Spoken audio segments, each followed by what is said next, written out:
Bueno,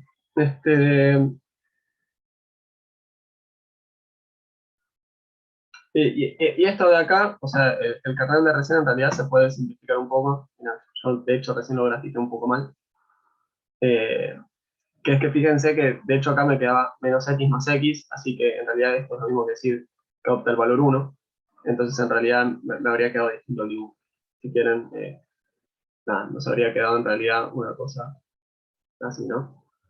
Que al principio valía 0, perdón, que al principio, o sea, si esta es mi recta, ¿no? Que al principio valía 0, después crecía un poco, después caía, después crecía, después pasaba a valer algo fijo y después volvía a caer. No, una cosa así me habría quedado.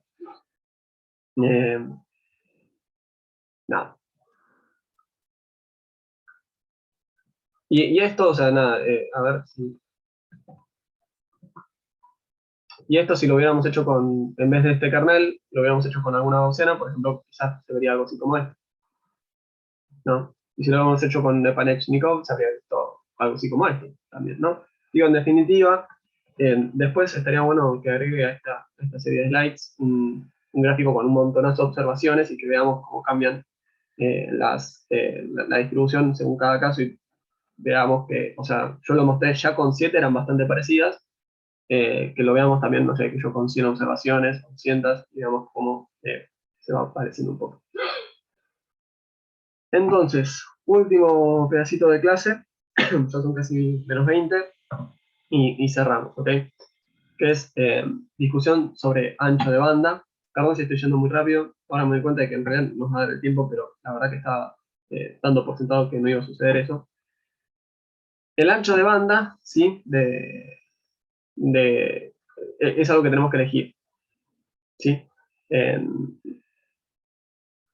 hay un método automático, que lo vamos a ver, ¿no? Un algoritmo. En realidad hay más de un algoritmo, pero ya, digamos, automáticamente viene en general dado el algoritmo que vamos a presentar hoy.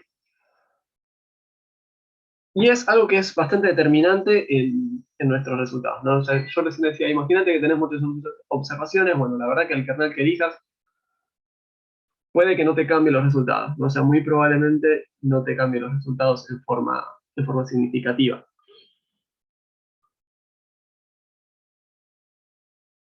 Por otra parte, cuando nos ponemos con el ancho de banda, sí, puede ser que esto cambie fuerte, ¿sí? Los resultados. El ancho de banda tiene todos estos nombres, ¿ok? Ancho de banda, parámetro de suavización, puede ser que lo vean como BW en un montón de programas, que en realidad BW viene de bandwidth, que es ancho de banda en inglés. Smoothing parameter, que vendría, esto es que se te escapa un español adentro de un inglés, que la palabra era esdrújula y se le escapa un acento. Pero en definitiva, digo, esto me lo voy a anotar, 54. En definitiva, es una decisión no menor el ancho de banda, ¿sí? Si es muy alto el ancho de banda, lo que no va a quedar es algo todo achatado, ¿sí? Aplastado. Eh, Pensémoslo simplemente para una observación y ahora pensémoslo para varias. Por una sola observación, que tenía la observación acá, pimba. Imagínate que es la triangular, por ejemplo, ¿no? Yo puse un ancho de banda diminuto, me quedó una cosa así. Yo puse un ancho de banda razonable, ponele, y será una cosa así. Yo puse un ancho de banda enorme, ¿sí? Quiero que me agarre un montón, se va a ver así. La idea es encontrar lo óptimo, ¿no? O sea, un intermedio. No quiero encontrar algo que esté ni demasiado bajo ni demasiado alto. ¿Por qué? Imagínense que ponemos un ancho de banda demasiado bajo. Me voy a la siguiente ilustración. Esto está en el video que les comentaba hace un rato. Se va a ver de esta manera.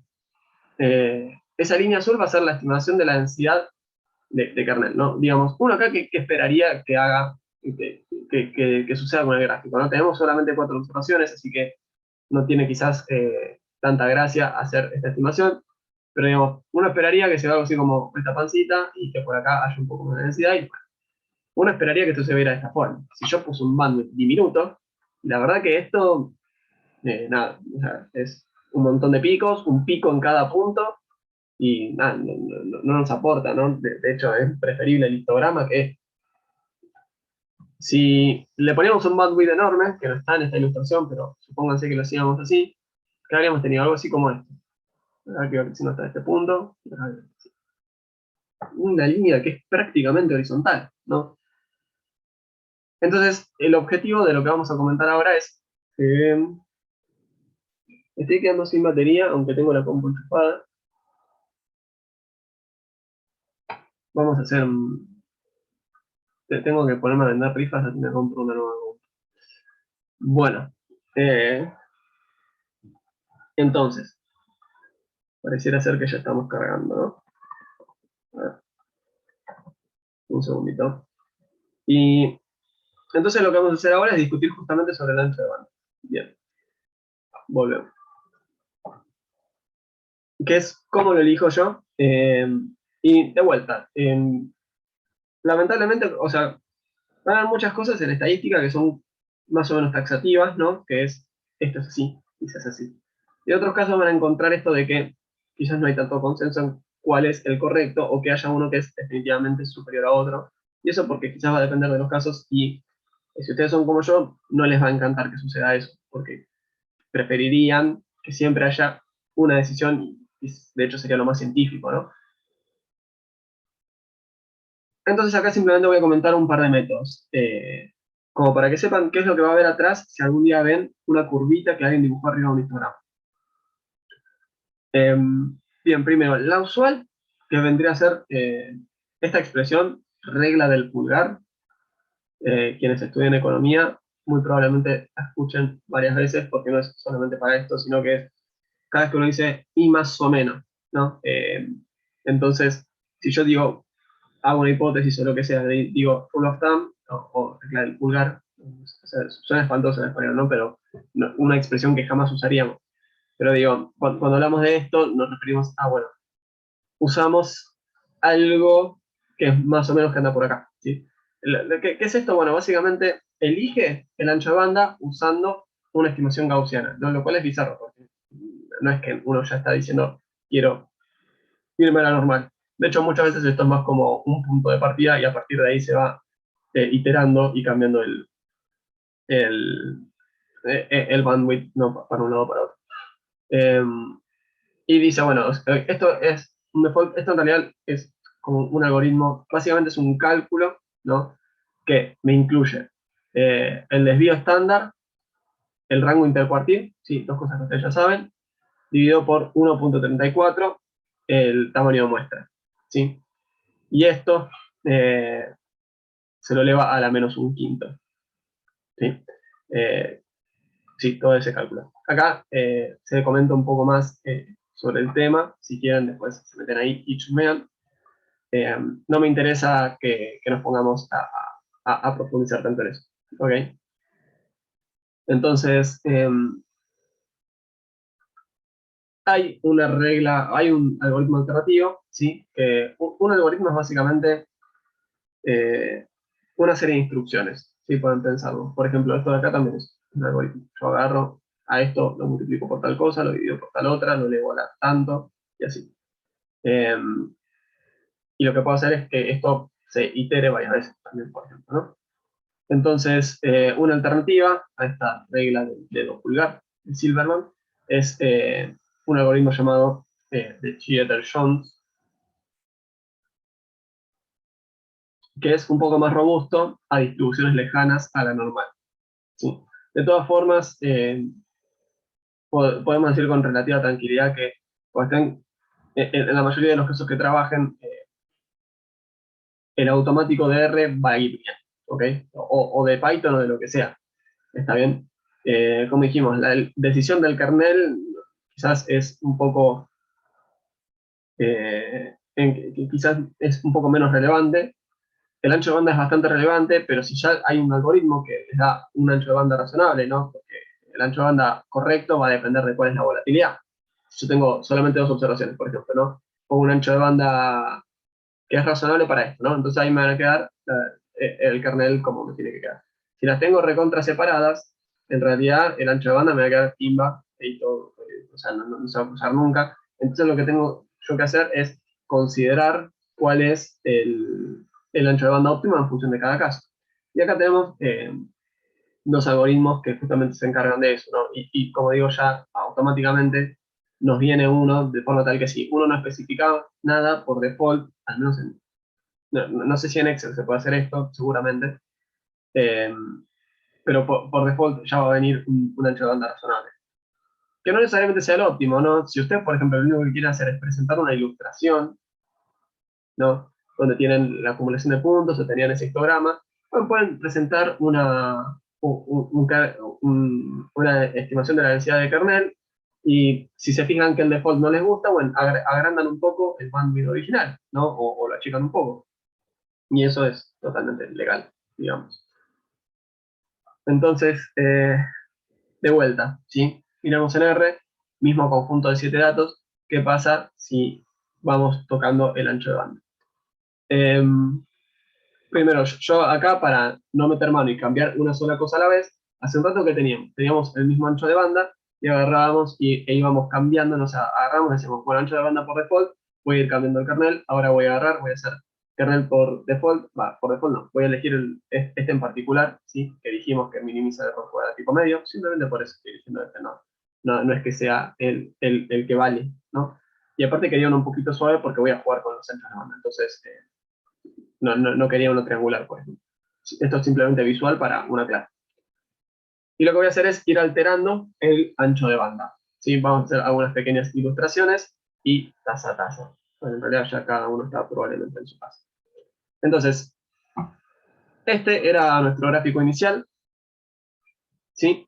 Y lo que tenemos es, fíjense, la estimación con un bandwidth pequeño. Un bandwidth que elegí yo a ojo, no sé, por ejemplo, le puse 1 o algo así. Ahí tenemos un bandwidth pequeño, vemos que en realidad esto, la verdad, me aporta bastante poco. Es como un histograma un poquito más suave nomás, ¿no? Que hace pancita en los mismos lugares y listo, y se acabó. Eh, y listo, y se acabó. Es así. Eh, ¿Qué pasa si le agrando un poco el bandwidth? Bueno, vemos que empieza a tener un comportamiento un poco más suave, ¿no? Tiene acá estos picos, no es demasiado suave. No sé si le suma algo a una visualización poner esta estimación de la densidad, ¿no? Que tenemos un globito de vuelta, todo cero, globito de vuelta, todo cero, ¿no? Y así podemos ir agregando y agregando y agregando, no sé si llego hasta un cuarto bandwidth, ¿no? O sea, acá el azul es el tercero, ¿no? Fíjense que de vuelta está ahí ahora un poquito más suave. Vamos con el último, un bandwidth todavía más grande, que quizás ya es demasiado ancho, ¿no? Porque vemos que es la estimación lila y es como bastante chata. Vemos que hay una cierta mayor acumulación al principio, pero quizás es un poco demasiado grande. De todas formas, si es simplemente para ilustrar algo, uno puede elegir lo que más le parezca que suma, ¿no? De hecho, hay casos en los cuales el histograma no necesita ninguna estimación de kernel, si es simplemente por una cuestión ilustrativa. Y bueno, acá vemos simplemente la comparación de todos los kernels, ¿no? Y estoy bastante seguro de que, bien, acá está, de que les había puesto cómo sería utilizando el algoritmo, la regla del dedo pulgar, ¿no? Que es este de aquí. Eh, Esto es usando ese bandwidth de algoritmo que fíjense que lo que hace es, a diferencia del lila, que era como ya un poco quizás demasiado chato, este me identifica un poco mejor la formita eh, me identifica un poco mejor cómo están condensados los datos, pero de una forma que de todas formas es bastante suave, ¿no? Esto es, el algoritmo es este de acá, está pintado de rojo abajo. Eh, digamos, quizás para un conjunto de datos tan pequeño como el de recién, bueno, ustedes me entienden, quisiera ir quizás un kernel tampoco hacía mucha falta, porque si yo la verdad que quiero meter un kernel para 7 datos, quizás no me suma tanto. Pero imagínense este caso, ¿no? De un histograma donde, bueno, también yo acá podría ir iterando, ¿no? Podría haber elegido reducir la cantidad de columnas o aumentar el ancho de cada columna, ¿no? Equivalentemente. Podría haber hecho eso para que este histograma fuera un poco más claro, más allá de qué elección terminaba tomando uno. Fíjense que cuando agarramos e hicimos en este ejemplo la estimación de o sea, usamos un kernel para suavizarlo, al menos a mí me parece que a nivel ilustrativo, espera, que a nivel ilustrativo suma, ¿no? O sea, yo te puse un histograma que, como Marco lo dijo, ¿no? O sea, yo ahí ya veo que se tiene más o menos la fórmula normal. Bueno, pero fíjense que, de hecho, utilizando una estimación de la densidad de kernel es como, todos sabemos de lo que estamos hablando, todos sabemos de lo que estamos hablando, y nos queda una estimación algo armoniosa que aporta un poco a esta primera ilustración, ¿no? Al principio parecía, no sé, el castillo de Disney, ahora ya tiene más una forma de densidad que me representa las cosas de una forma un poquito más, más clara a nivel visual. Eh, Nada, si quieren hacer un ejercicio a mano, también pueden irse acá, no sé, como hicimos acá, y en vez de y hacer esta estimación que ya la hicimos para el bandwidth 1, hacerlo con un bandwidth igual a 2 y fijarse cómo cambian los resultados. Eh, Eso está bueno para que, o sea, cuando uno usa un programa está buenísimo hacer, aunque sea una vez el ejercicio en lápiz y papel, como para entender qué es lo que hay atrás de eso. No, porque si no, primero que uno empieza a ganar versatilidad, ¿no? Y dice, che, o sea, ahora yo entiendo cómo puedo mejorar esto. ¿No? Si esto como me viene por default no me sirve, sé que quizás cambiando cierta pavadita lo puedo mejorar. Pero aparte también como para entenderlo. O sea, realmente parece algo que es muy sencillo de entender y quizás cuando uno hace un ejercicio lo entiende distinto. No, no sé cómo explicarlo, simplemente lo entendés distinto. ¿Ok? Bueno, nada, espero que les haya gustado la clase. Esto me la juego que alguna vez en la vida, las personas que trabajen con ciencia de datos, con algún estadístico, que miren algún resumen, o que sea alguna persona que presente ilustraciones, puede que se lo choquen. Entonces, está buenísimo que alguna vez lo hayan visto. Sí, aunque sea una vez, y bueno, y con esto ya se pueden, aunque sea pueden quitar el misterio, y quizás esto lo ven ahora y pasen mucho tiempo hasta que alguien le diga, no, y esto es una estimación no paramétrica o lo que sea, pero aunque sea ustedes dicen, ah, sí, yo conozco una forma, un método de estimación no paramétrico, un método donde estimas la función de densidad de una forma no paramétrica, que sepan que, bueno, que es esto de agarrar y aplicar alguna función, pero ir agarrando observaciones, y sumando, restando, mediando, y Y bueno, y cuando vean esa curva, que también la sepan interpretar y la sepan leer, ok, esto es una función de densidad estimada, ¿no? Yo antes tenía la función de densidad que la dibujaba en la unidad 3, unidad 2 de esta materia, que agarrábamos y decíamos, esta es la función de densidad, pimba, la grafiqué y listo. Ahora, aparte de esa función de densidad que pimba, la grafiqué y listo, también tengo, bueno, ok, la función de densidad aplicada a mi contexto, o sea, estimada, ¿no? Y esto es algo totalmente novedoso en el contexto de esta materia. Nunca habíamos estimado una función de densidad. Eso es nuevo. Bueno, eh, me quedo para dudas, comentarios, devoluciones. Espero que les haya gustado. A mí me gusta. También dudas de este tema o de otro tema. También.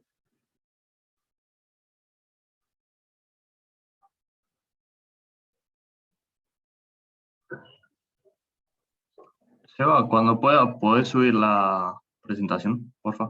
Sí, obvio, obvio. Sí, eso. Ya que estamos, está Sofía, yo les digo, Iripo. Sí, soy yo. Ok, porque no es la primera persona que me pregunta esto. No sé por qué, primero, si estás teniendo una duda sobre la slide, el primer lugar de consulta es los libros, ¿ok?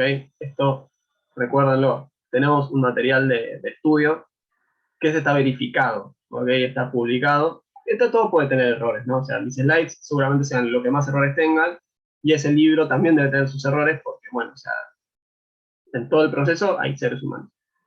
Pero digo, o sea, eh, en vez de mandarme un mail a mí ante cualquier consulta, está bueno que hagan un esfuerzo de agarrar y chequearlo en, no sé, por ejemplo, en el libro. En segundo lugar, si se fijan, o sea, primero, lo que estaba en mi filmina, o sea, Sofía me preguntaba por la fórmula de las sumas de cuadrados. Lo que está en mi filmina está bien, y lo que está en el otro lugar también está bien. ¿Por qué? Porque en el otro lugar, lo que yo le dije acá, suma de cuadrados residual, ahí le decían suma de cuadrados de regresión, Y a lo que yo le dije suma de cuadrados explicada, y le dijeron algo así como suma de cuadrados del error, o algo así. Entonces, en definitiva, son las mismas sumatorias, ellos usaron otras letritas para decirles, pero en definitiva es lo mismo. Entonces, nada, eso. No se lo tomen como una retada, sino que, o sea, digo, conmigo, pero también con otro profesor. Y otros profesores son muchos más, tienen mucha menos paciencia. Veo que habló Axel, me quedo con vos, Axel, que sé que a la una te tenés que ir. Decime cuál es tu pregunta sobre la 8, si podés. Bueno, yo ya voy a ir dejando de compartir total, de grabar total esto. Es off, o sea, fuera de la clase.